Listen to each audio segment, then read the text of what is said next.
Along the road on this project, I've been exposed to so many new things, so many learning opportunities.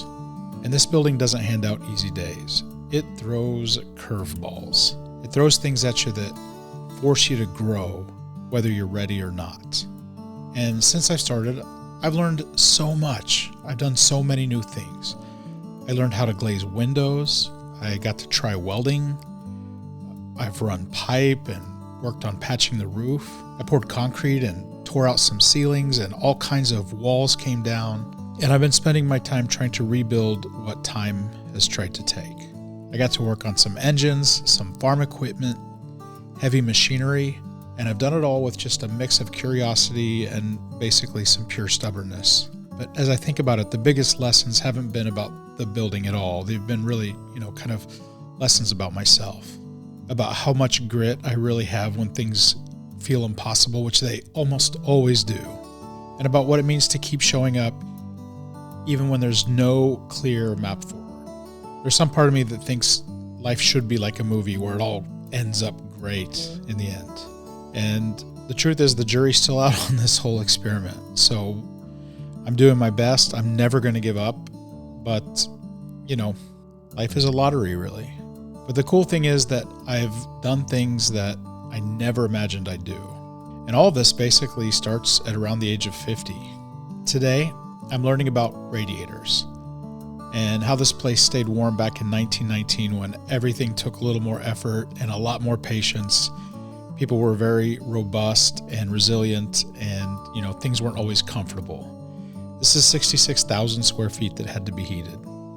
And I guess that's fitting because that's what the whole project's been. Just this slow, patient kind of education. The kind you don't get from a classroom, and it only comes from time. And a building that refuses to give up all of its secrets at once. Okay, so volunteer day is coming, and there's going to be a lot of people in the building. We're not as premium as the Motel 6, but we do try to accommodate. And there's been a character in our story, which is the story of nightmares, and that is the sink in our working bathroom. And so what we're going to do is try to replace that and offer a little bit of luxury and comfort, or at least get it to a place where people aren't terrified by going in the bathroom. Okay. There it is. Oh my gosh. We're going to say goodbye to that guy. And somebody to introduce you to. This is Dave. And Dave, where'd you come from? Colorado. Colorado. Aurora, Colorado. How long did it take you to get here? Well, drive time is,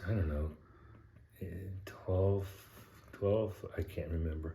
I didn't come here directly. I went to Kansas City. And okay. And then I went to, then I came here. It's got to be like 10 hours or something, like 10 or 12 or something. Yeah. So that's really far away. And you are a retired plumber? Retired plumbing and heating. And I was in business for 40 years or so in the Denver area. Uh-huh. And I specialize in boilers and hot water heat. And yeah, so there's plenty of cool stuff to look at here with like steam pipes and stuff. Yeah. So, we're going to pull this old sink off the wall and put a pedestal in. That's our goal.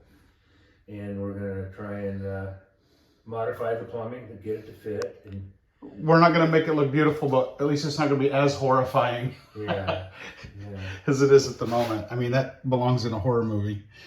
But at least you have a place to go to the bathroom. Yeah, and wash our hands. And I mean, I must wash my hands like 50 times a day in here. So, okay, cool. So one of the interesting things is that we were able to find a lot of the stuff that we needed for this, right? Yeah, we found the brackets that we need. We found the sink we need. Some of the PVC fittings we found laying around. But we're still probably going to have to pick up a couple more parts. Yeah. Okay. Cool. All right. So let's get busy. Have you seen the sledgehammer? I could have sworn it was up by the beam, but I just went up there. That's what I thought.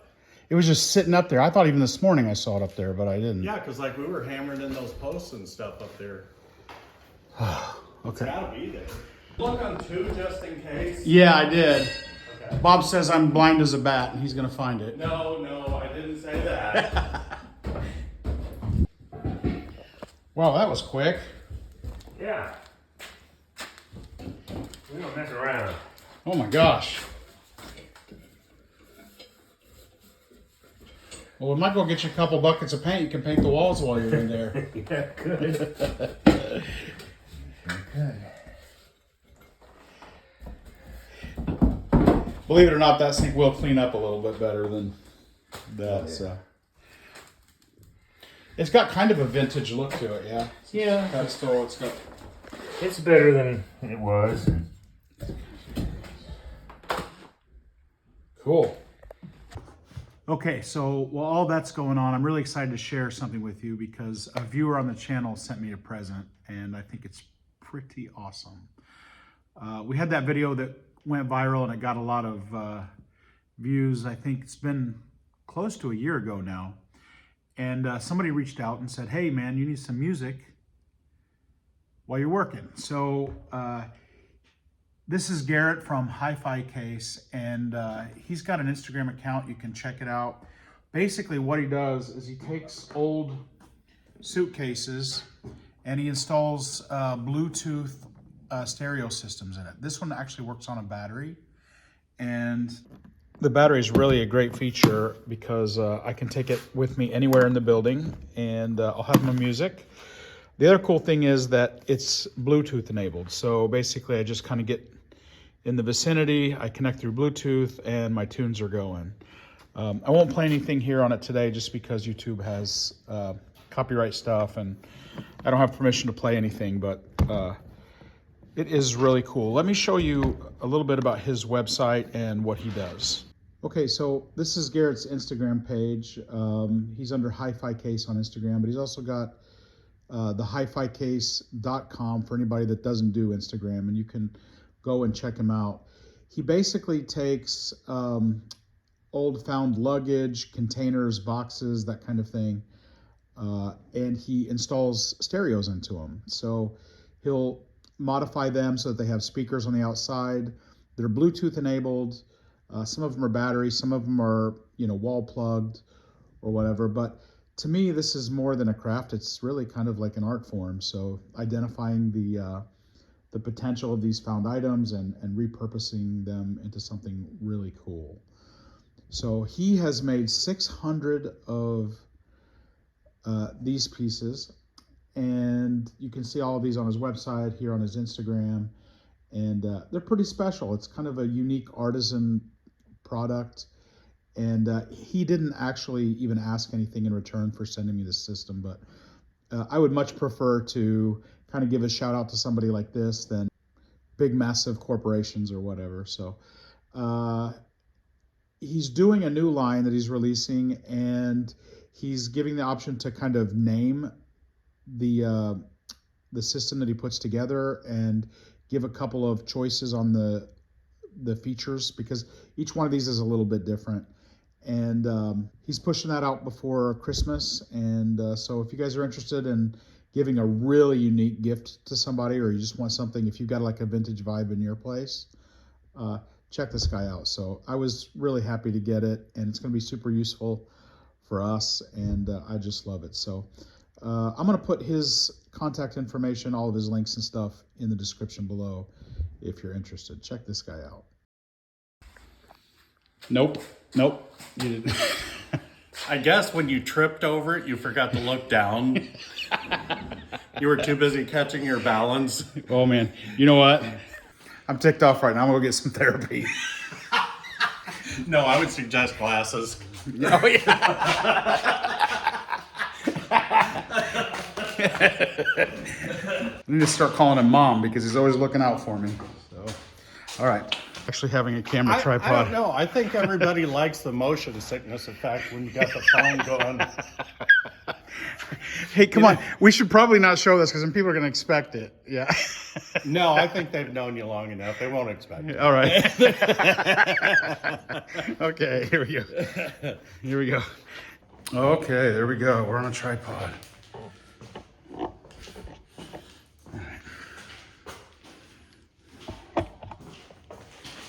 You know, not to burst anyone's bubble, but Chris did just make the statement. I hope people don't get used to this. So enjoy this while it lasts, because it probably won't last long. Yeah.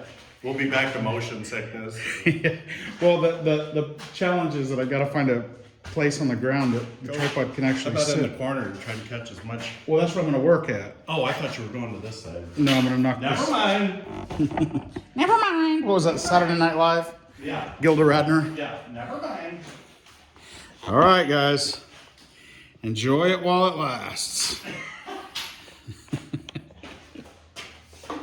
Oh, while we're at it and trying to turn over a new leaf, try anything once. All right, here we go.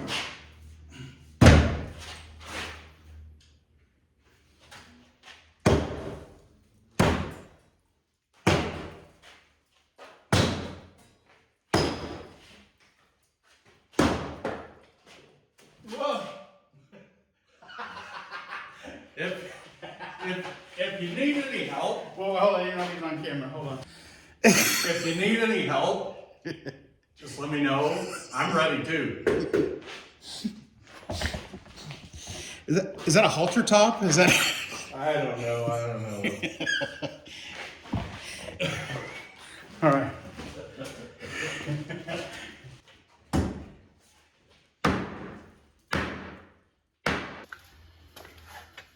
Wow. Dave, you make that look so easy. I feel like I could do it. I'm just about ready to run to the hardware store. Uh-oh, that's the horrible part. That's where the checkbook comes out. Yeah, it won't take very much to get this together. Oh, I'm just kidding.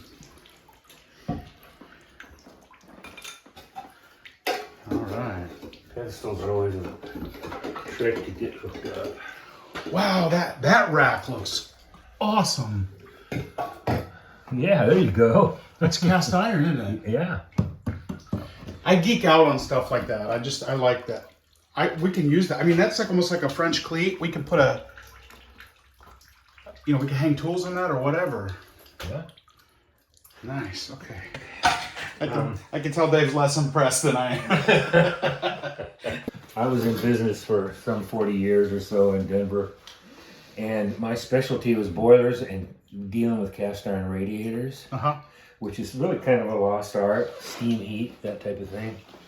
And I probably had the largest collection of cast iron radiators in the state. No kidding. I probably had salvaged maybe 300 radiators of various sizes that were just salvaged out of jobs. And then people would come to me when they're looking for one or two or 10 or whatever, and they pick through my, I had a mountain of them stored at this outside lot. And so I did that for years. And then when I retired a couple of years ago, it broke my heart, but they all had to go to the scrapper. Oh, man. Don't say that. They all had to go to the scrapper. And, I had no choice. Yeah. And, but anyway, I'm very familiar with cast iron. I love it, Well, before you go today, we need to go up, take the radiator tour, because we got some cool radiators upstairs. Yeah. Did you see them? Any of them? No, I haven't seen them. Okay. In your videos I have, but I haven't seen them. Yeah, we took one down with my nephew, and that thing must have been, I don't know, 400 pounds or 500 pounds or something. So, but these are like the really, really kind of early ones, industrial ones. They don't look like the house ones, so they're pretty cool. The upper ones, the 3-foot high ones, typically weighed 34 pounds per section. Wow. And so a lot of these old houses had such giant radiators that they assembled them in place. Well, once they've been together for 100 years, you're not taking them apart. Yeah, that's right. You got to cut them, yeah. Well, if you're going to scrap them, you just cut them up. If you're going to save them, then you move them. And we had ways of moving them, ramps and dollies, and I had a stair climber dolly, and I could move that heavy stuff around and save them all. And an interesting thing is that in 1918 there was a flu epidemic, worldwide flu epidemic. And all the houses built after that were built with radiators designed to heat the house with the windows open. Because their theory was they wanted fresh air. That they thought stale air was the cause of all the flu. So when you go into these old houses built after that, giant radiators, giant boilers. Right under the windows. Well, yeah. And all the boilers were coal fired, and so they're these massive things. And probably all the time people were just have black lung from the coal. And so when we would remodel a house, we'd leave all the radiators and all the piping because that was all perfectly fine. Wow. But the boilers had to go, and so we hired this company called Boiler Busters. And they come in and they demo the boiler, all the asbestos. Everything was a clean slate by the time we got there. So then we'd walk in and we'd take a boiler and we'd hang it on the wall, and that would heat the whole house. Wow. And people wouldn't believe it. Or reel in a tiny little cast iron radiator or a boiler and heat the whole house. That's because we weren't trying to heat the house with the windows open. Yeah, that's we were trying to just heat the house. Yeah. Technology. Yeah. Well, when we go up there, I'd like to see, when you look at this radiator, see if you if it would be too big to try to manage, or if back in the day you would have tried to carry it out in one piece, or because it's pretty gigantic. It's like, yeah, we'll look at it. It's a tall one, and it's like, oh gosh, it's got to be over 15 feet long. Yeah, so it's probably assembled in place. Yeah. Okay. All right. So with all this new fancy-fangled safety gear, I kind of feel like we're a real YouTube channel now, like the other channels where people pretend to wear safety equipment. And pretend to know what they're doing. So, hey, yeah. we're right in there with that too. At least we're honest, right? Yeah. So. We're not professionals, we're professionals. That's a pretty spot on. Yeah. We got to get that elevator going.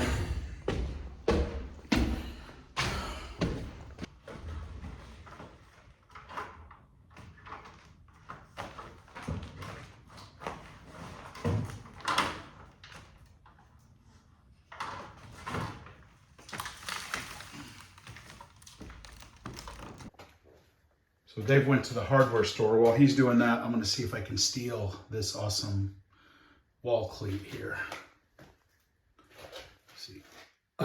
My arch nemesis. Flathead screws, antique ones.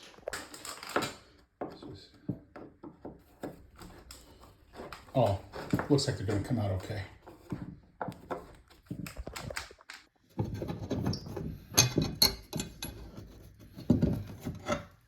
Cool. Got it. What do you think? Yeah. Polar. Are you impressed? Oh yeah. Can't wait to see what you're gonna do with it. Yeah. I'm gonna imagine what I'm gonna do with it for about 4 years. Yeah, until it goes to the scrap pile. Yeah, till I forget where it's at.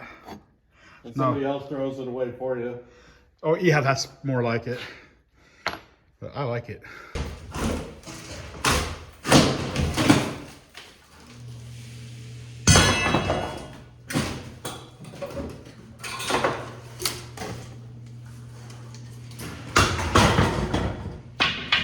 Well, yeah, that's what I was just wondering. Like, is this as scary as the previous one because it's so dirty? No, that one will clean up nice. That'll cast iron. There's no hot water. Yeah. Where's the hot water? That's what I was. You had one job. Yeah. Didn't show me you had Cool. The only thing we're missing is the water heater. Yeah, that's right. So, how did this thing work? Okay, so this long radiator was assembled in place, and the nipples between the sections were left-right threaded nipples, meaning threaded left and threaded right. And then a tool would come in from the end and engage that nipple, or in this case, you could just get a wrench right on it, and you turn them, and it would draw those sections together. Oh, I see. Okay. Yeah. And we were just talking about over here, after all these years, look how freely that moves. Yeah. It still operates perfectly.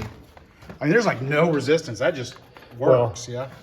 If you put steam to it, it'd probably leak. Oh, yeah, not a leak, yeah. Because the packing nuts get dry, and then that's why it turns so freely. And what did you say about the washer in here? It's probably leather. Leather washer. Wow.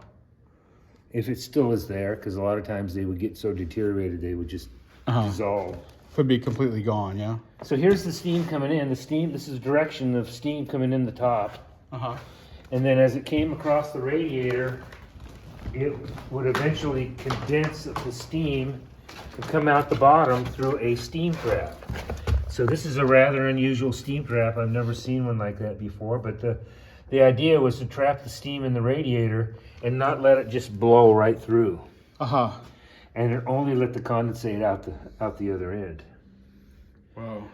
I think, to me, so when I first look at it, I think, oh man, you could like inlay that in a bar front, right? Like, cause it's like a weird, almost art, cause the ones that were in houses were like, they're all kind of similar and they were decorative, right? Some of them were, not all of them, but some of them were. But this has such a amazing industrial look that it would be awesome for a bar front. But there's another one I want to show you over here. Okay. It has a slightly different look that I like even more. It's right over here. It's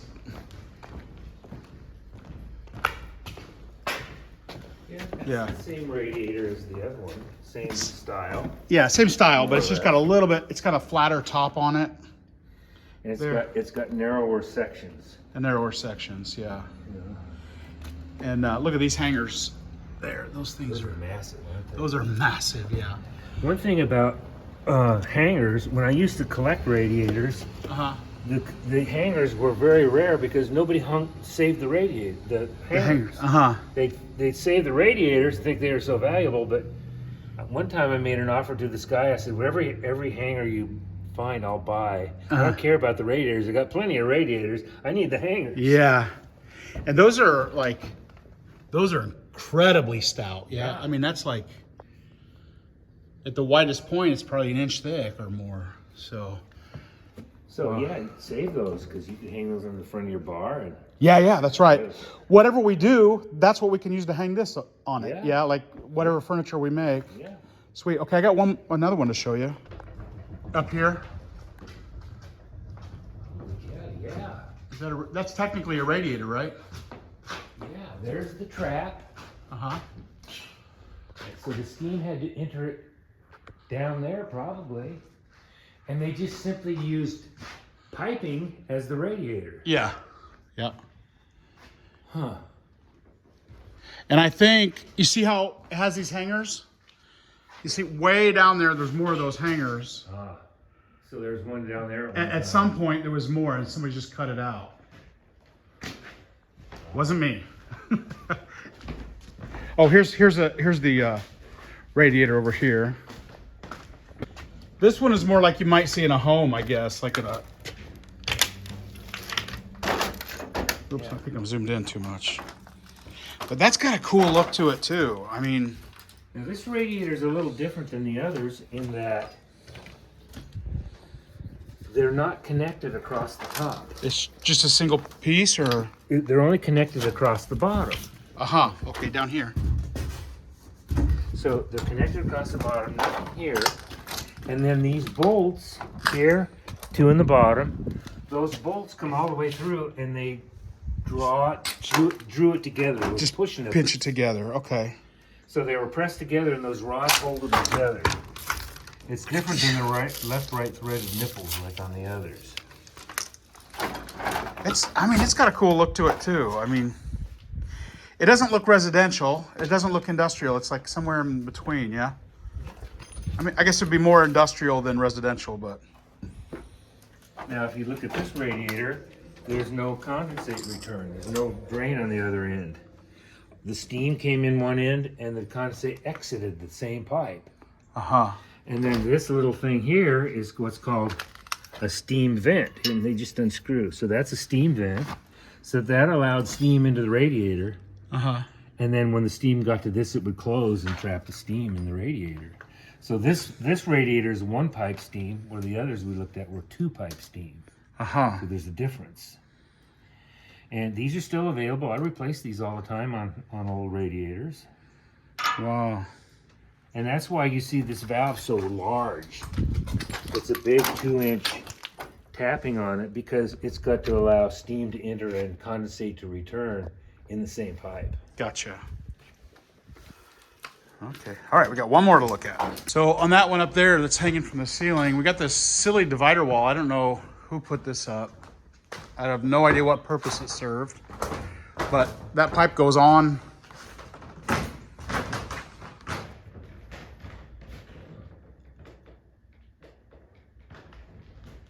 To there. Still industrial, but a little bit more delicate.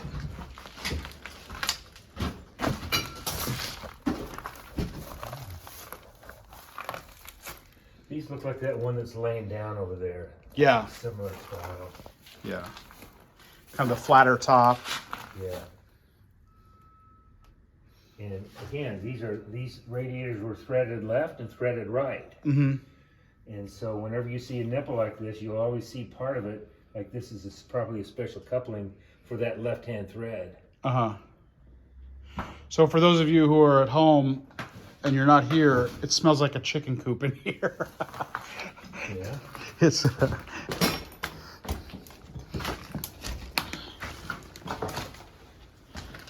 oh, I think that's about it as far as radiators go. So if you can imagine the amount of BTUs this building must have taken to keep warm.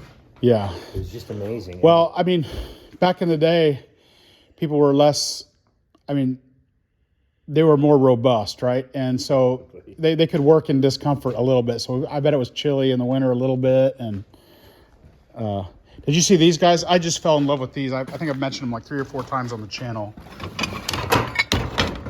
They're for when your pipe is leaking. Oh, yeah. They had a rubber gasket, and they hook in and close. And since I found them, I just think they're such a decorative industrial element. I've been looking everywhere on Pinterest, and I cannot find them. So I think what I want to do is make a 3D model of them. And then, you know, like I don't have enough projects already, but in my best life, make a 3D model of them, and these could be cast. I wonder if that has something to do with a radiator hanger. It could be too, yeah. Piece of one. I was thinking it was something to do with a Roto-Rooter, but now that you mention it, this is iron, like it's heavy, yeah. The only reason I thought Roto-Rooter is it's the same color as our Roto-Rooter was painted. But really, all of this stuff is green, everything industrial we've got. Yeah, it kind of looks like a part of a hanger.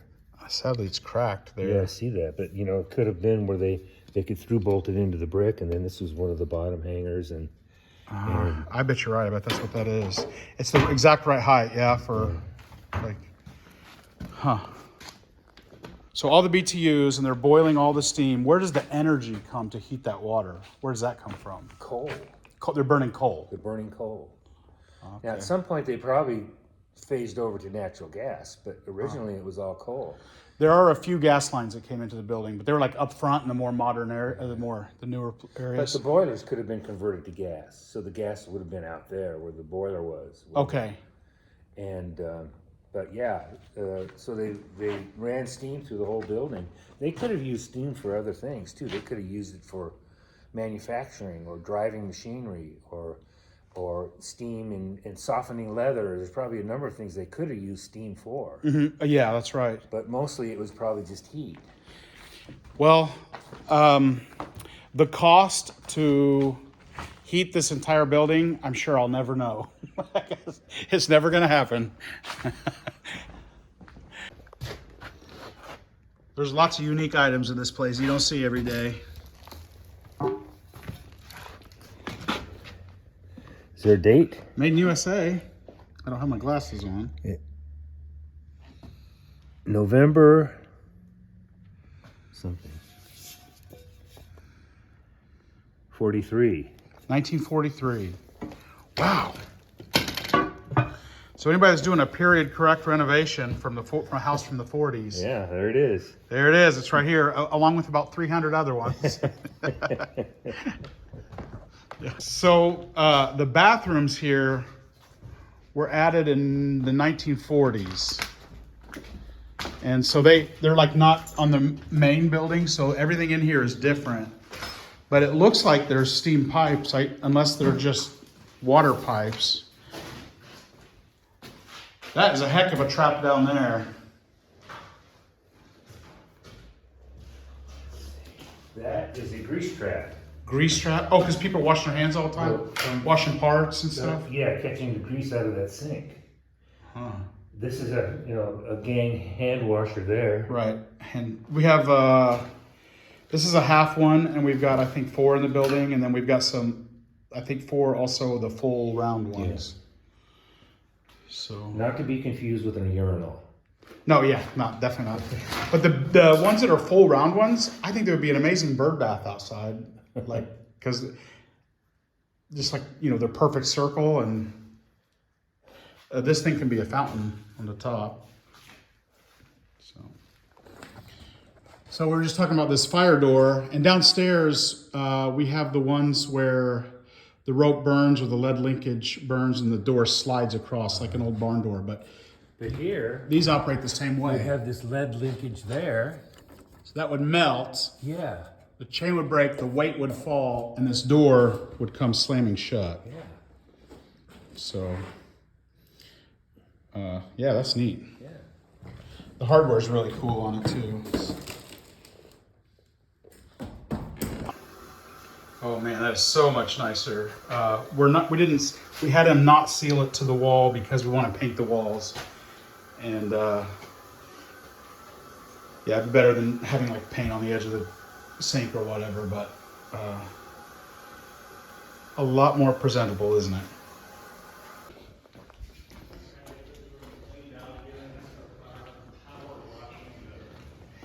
So Dave, what's the verdict? Is the sink working? Yes. All right. I saw, was it you or was it Bob that cleaned it up? Bob cleaned it. Yeah, it's looking pretty sparkly in there. Yeah. So. I was just talking to Bob about maybe helping him clean up in here a little bit. Oh yeah, okay. He's gonna power wash the ceiling up there. Yeah. And at that point, we're officially at blank canvas stage in this room. Yeah, I mean, everything's off the walls. This stuff can be painted if we paint. We're not gonna paint any brick walls, but, I say that now, but Bob suggested that maybe this wall as an accent could be painted. Yeah, because you just can't get the paint off, can you? Yeah, we can't get this hard stuff off here. So. Well, it stays with the character of the building. Well, the other thing is that those antique apothecary, the giant furniture we have, it's going to go all along that wall. So we'll see what happens. Okay. So Dave, you're not a one-trick pony. You can push a broom too. You can do it all, yeah? Wow, this looks great. Yeah. This is I said to Bob, I go, "You're gonna power this room again?" Yeah. We could power wash this thing like 30 times and still be filthy.